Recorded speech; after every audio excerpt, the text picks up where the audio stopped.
em minhas palavras, antes de começar a pregar, que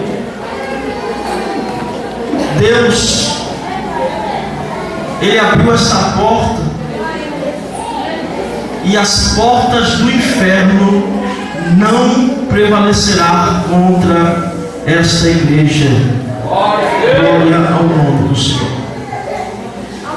Ao adentrarmos nesse texto, percebemos de imediato a história e a contextualização de um rei cujo nome era Ezequias, porém ele não era apenas rei, mas muito novo, com 25 anos de idade, se torna um reformador, um dos maiores reformadores da época.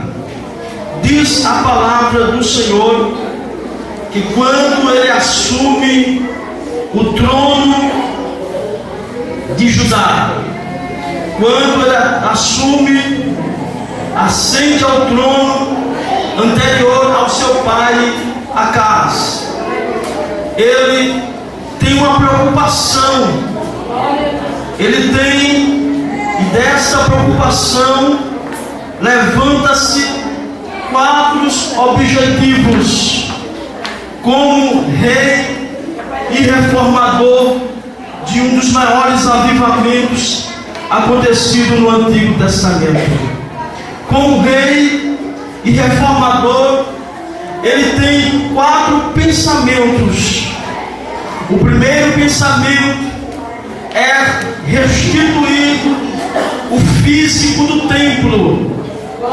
Ele, como rei, ele não está preocupado com o seu palácio, com a sua moradia, mas ele dirige o seu rosto para o templo da casa do Senhor. Ao dirigir o rosto para o templo da casa do Senhor, ele observa que o templo ele está com as portas quebradas e está com as portas fechadas. E há uma preocupação no coração daquele homem, porque ele sabia e ele tinha o conhecimento que se as portas do templo continuassem fechadas e quebradas, não haveria prosperidade no seu reino. Eles poderiam lutar, trabalhar, mas enquanto as portas do templo estivessem fechadas, a prosperidade não iria descer sobre Judá. Então, em primeiro lugar, antes de construir sua casa, seu palácio, ele vai e conserta as portas da casa do Senhor. Ele abre as portas da casa do Senhor. Bendito seja o nome do Senhor. Portas esta que dava acesso à adoração. Portas essa que dava acesso ao louvor. Portas essa que Salomão ouviu a voz do Senhor, que ele iria responder à oração feita naquele lugar. Mas as portas estavam fechadas. Mas as portas não permaneceram fechadas, porque Deus sempre levantará uma pessoa para cumprir a sua promessa, que sempre haverá uma porta aberta diante de nós. Levante a mão, cantar comigo e casto de Camalávia.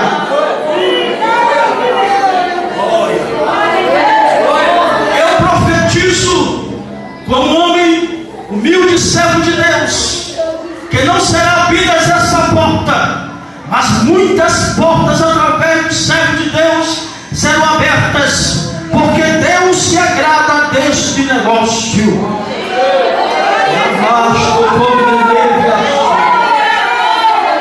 Porta, eu vou repetir, muitas portas serão abertas, não só neste lugar, mas mas o sertão espera por essa igreja.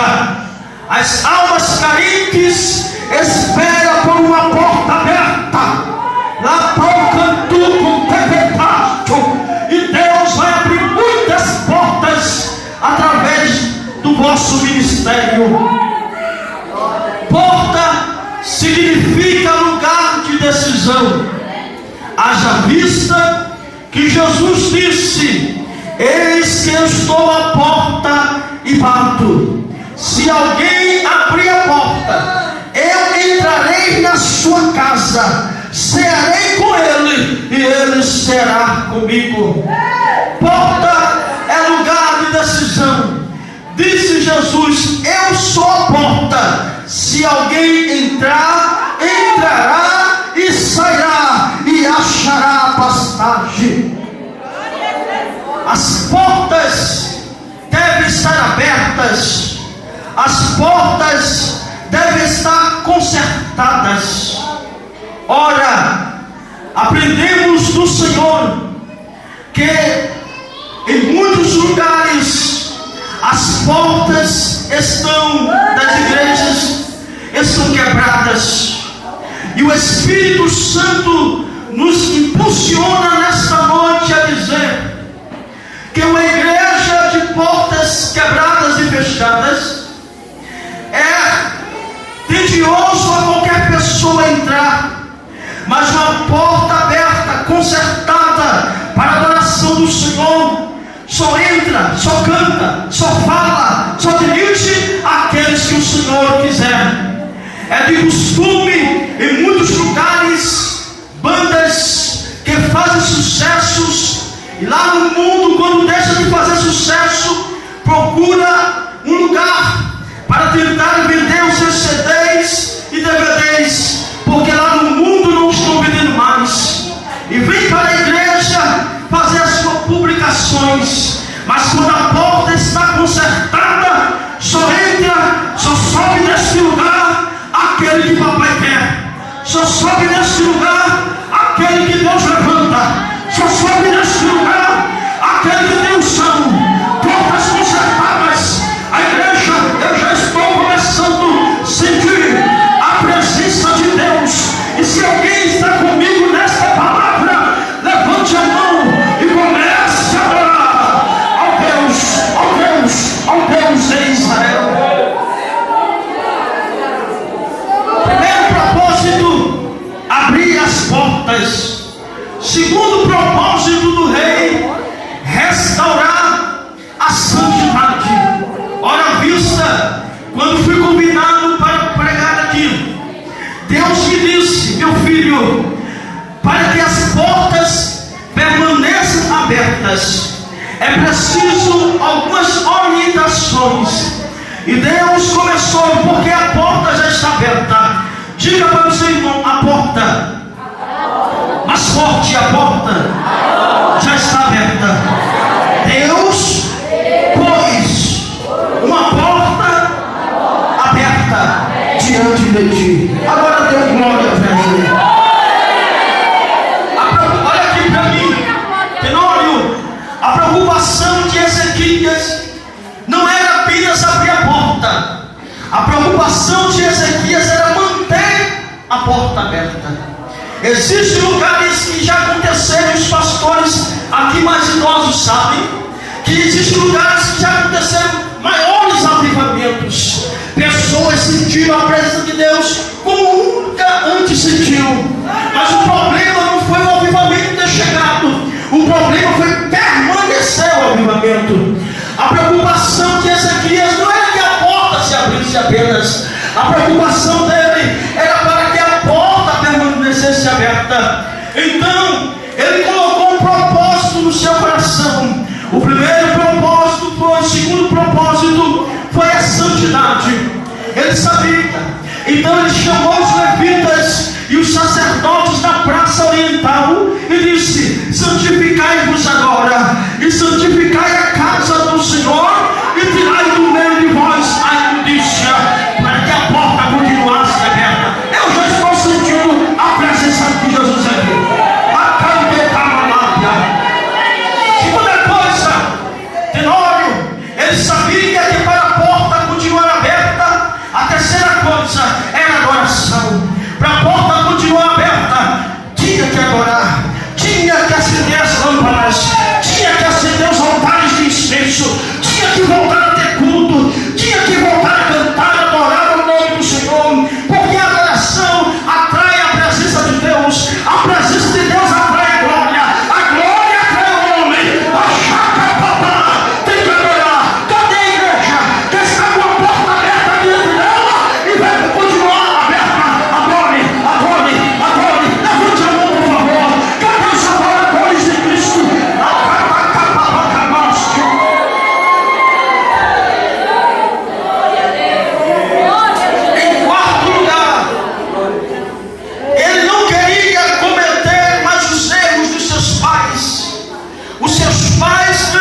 Senhor.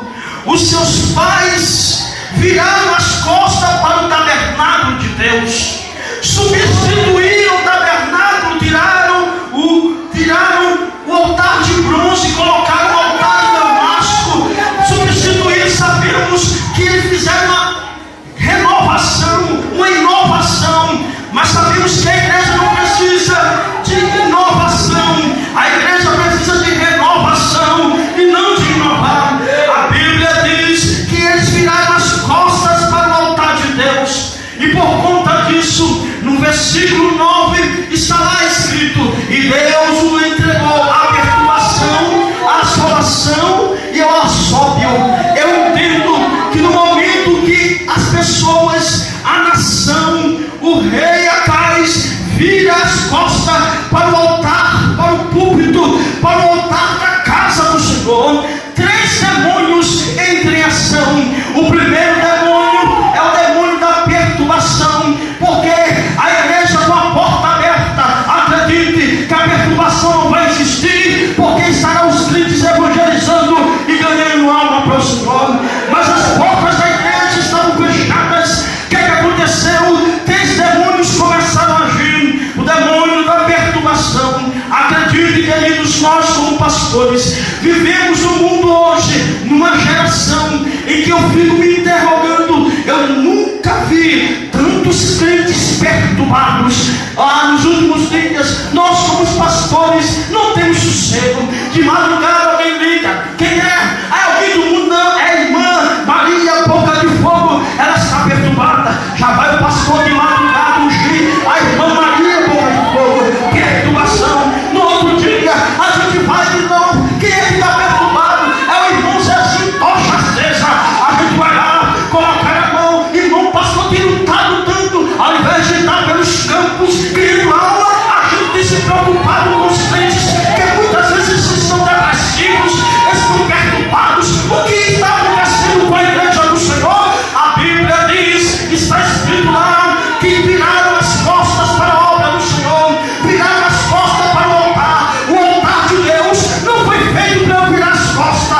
O altar de Deus foi feito para estar presente, para estar junto. O altar de Deus foi feito para eu me prostrar e adorar ao Deus vivo. Quem adora não é perturbado, quem louva não é perturbado, quem lê a Bíblia não é perturbado, quem vive a escola dominical não é perturbado, quem participa do ciclo da oração não é perturbado.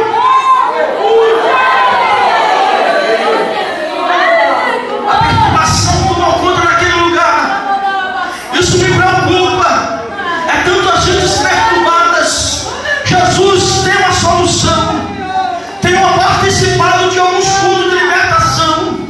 Está eu ministrando libertação, ungido. E eu digo: quem vem para ser liberto? Está lá o irmão Zezinho. Na outra semana, quem vem para ser liberto? Está lá o irmão Zezinho. Na outra semana, quem vem para ser liberto? Quem vem? O irmão Zezinho. Parece que ele nunca é liberto. A Bíblia diz: qual é a solução para que esse demônio da perturbação desapareça? A solução não é derramar do óleo. A solução não é impor a mão sobre a cabeça dele. A solução é ele tomar a posição e voltar a adorar, e voltar a estar diante do altar do Senhor.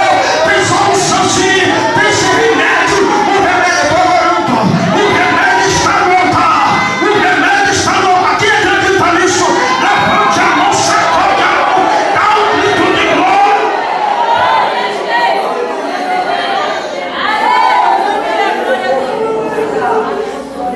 Quando eu olho para as Escrituras, eu vejo o rei preocupado em manter a porta aberta. E para isso, ele levanta 5 colunas. Talvez as colunas aqui não são vistas na tinta e no papel, mas as colunas são vistas espiritualmente. Ele levanta 5 colunas, a qual eu chamo de colunas da santidade. Repita comigo: colunas da santidade. Repita comigo, igreja. Para manter as portas abertas, ele diga assim: para manter as portas abertas, eu preciso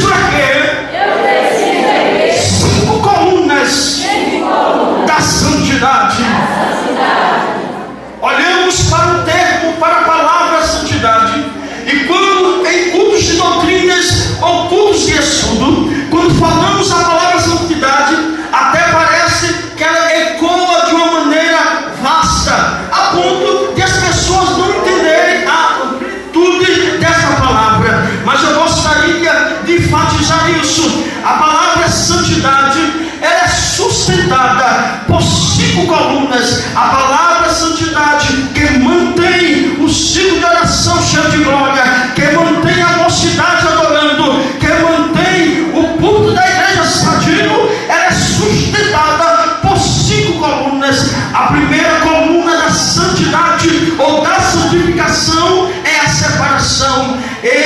O rei Ezequias, ele abriu a porta, mas sabia que para a porta continuar aberta, ele precisava levantar um sustentáculo ali no templo. Ele precisava levantar espiritualmente uma porta denominada porta da separação. A separação aqui está denominada porque até mesmo o termo santidade significa ser separado exclusivamente para o uso do Senhor. Eu vou repetir: santidade significa ser separado exclusivamente para o uso do Senhor. Então ele teria que levantar a coluna da separação. Sabe por quê? Porque quem é separado é diferente. Quem é separado se veste diferente. Quem é separado anda diferente. Quem é separado não fala do seu pastor. Quem é separado não fala do seu irmão. Quem é separado não fala da sua irmã. Quem é separado é diferente. Se tem alguém aqui separado por Deus, levante a mão e dê glória a Ele. A separação está aqui retratada no levita, no sacerdote, no templo e nos utensílios. Os levitas, os cantores são separados. Aleluia. Os levitas e os cantores são separados. Amém? Diga amém. Amém. Glória a Deus. Antigamente o levita, ele não era só separado de nome para cantar. O levita era separado para carregar os utensílios da casa do Senhor. O levita era separado para manter as portas abertas. O levita era separado para limpar o templo. É isso mesmo. O levita era separado para carregar água. O levita era separado para carregar a arca da aliança. Hoje em dia está tudo diferente. Hoje em dia os levitas, graças a Deus aqui não, mas os levitas chegam na igreja, no culto, 8 horas da noite para cantar, e muitos deles quando canta vai embora, na hora da pregação vai embora. Não levita não,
está dedicado a ti.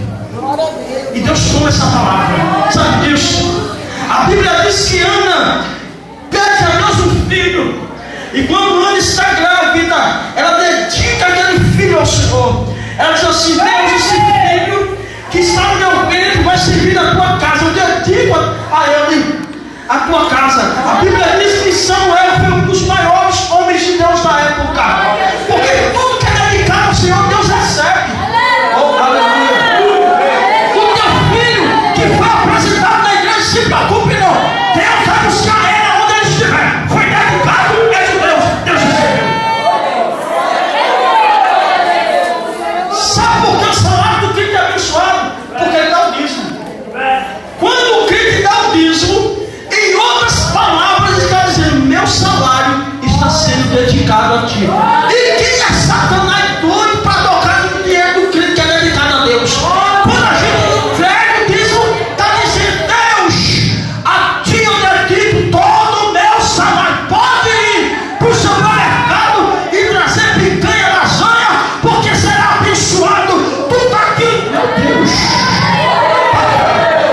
Aqui não.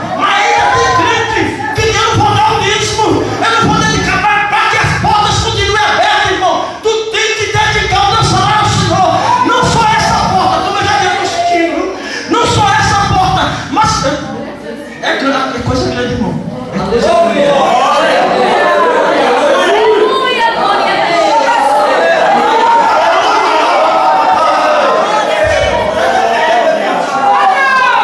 Para que as portas continuem abertas e se abrindo outras portas, tem almas sedentas dizendo: manda o pastor Jordão para cá, Jesus. Manda o pastor.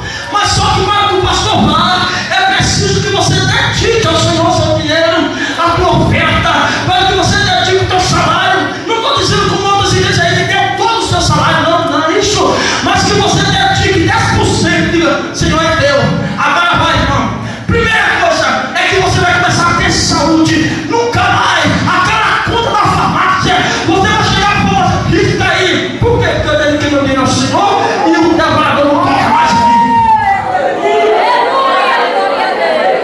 Primeira coluna, diga: coluna da separação. Quem é separado aqui, levanta a mão. Segunda coluna, coluna da dedicação. Tudo que nós temos, o salmista em sua sabedoria diz: bendiga a minha alma ao Senhor, e tudo que é em mim, bendiga o seu santo nome. Tudo que é o Senhor. Eu não pertenço a mim mesmo. Aonde tu mandares e eu irei.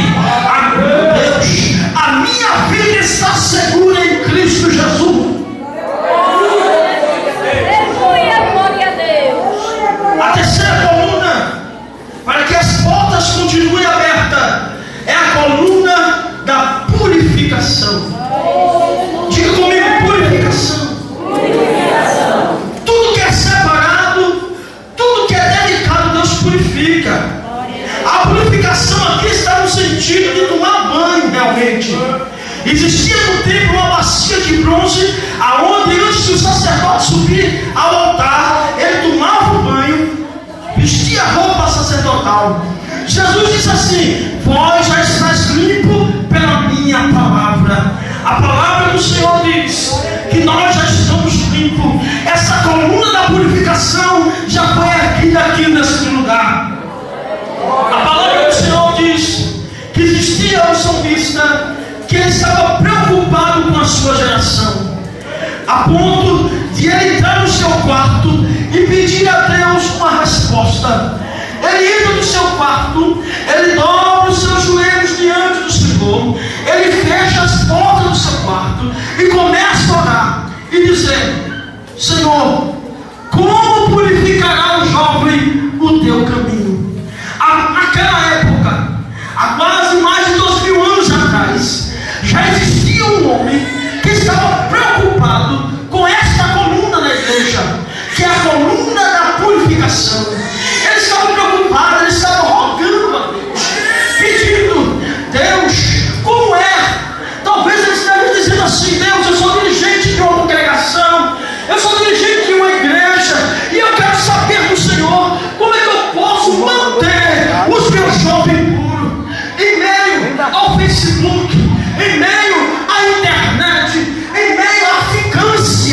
né? Em meio à ficância. Como, Senhor? Eu estou sofrendo. Como eu posso manter os meus jovens puros? Há uns dias atrás, Deus me falou uma revelação e me disse que 3 espíritos atuam no mundo. O primeiro espírito é o espírito do homem. 1 Coríntios capítulo 2, versículo 16. É o espírito do homem. Vós, quem tem atualmente, senão o espírito de vós que está em vós. O segundo espírito é o espírito do mundo. O espírito do mundo. O terceiro espírito é o Espírito Santo de Deus. A Bíblia